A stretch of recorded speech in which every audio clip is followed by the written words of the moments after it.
Congressman McGovern, you and 99 other members of Congress have called now for an exit strategy. You want that exit strategy by the end of this year. Does that mean that you can't accept more troops now as a component of an exit strategy later, if indeed the final exit strategy means you need Afghan forces built up? Well, I think adding more American forces to Afghanistan would be a mistake. I think it would be counterproductive. And I think there's a strong case to be made that the larger our military footprint, the more difficult it is to achieve reconciliation. And quite frankly, it's been used as a recruiting tool by the Taliban. The reason why I want an exit strategy is in part because I want a clearly defined mission. And that means a beginning, a middle, a transition period, and an end. And we don't have an end in Afghanistan. When I voted to use force to go to war after 9/11, I think I and everybody else in Congress voted to go after Al-Qaeda. That was our enemy.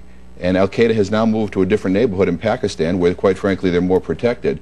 And we're told by General Jones that there are less than 100, if that, members of Al-Qaeda left in Afghanistan. So we're going to need to, so we're now saying we should have 100,000 American forces to go after less than 100 members of Al-Qaeda in Afghanistan. I think we need to reevaluate our policy. Look, nobody's talking about cutting and running in Afghanistan, and this notion that if we lessen our military footprint that somehow the Taliban is going to come back in control, I think is wrong. We have been in this war for 8 years. We have spent hundreds of billions of dollars.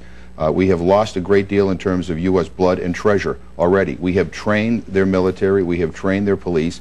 One of the central problems in Afghanistan right now is you have a government that is corrupt and incompetent. And according to Peter Galbraith, who just got fired by the United Nations for being outspoken, 30% of Karzai's votes are fraudulent.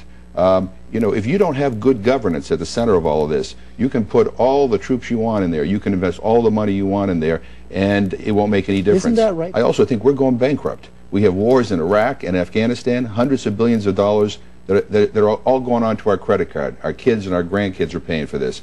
You know, we need to be smarter about where we deploy our resources, and I think enlarging our military footprint in Afghanistan would be a mistake. We need to come up with a strategy that includes an exit strategy because it will also put pressure on the government of Afghanistan to step up to the plate, which it has not done so far.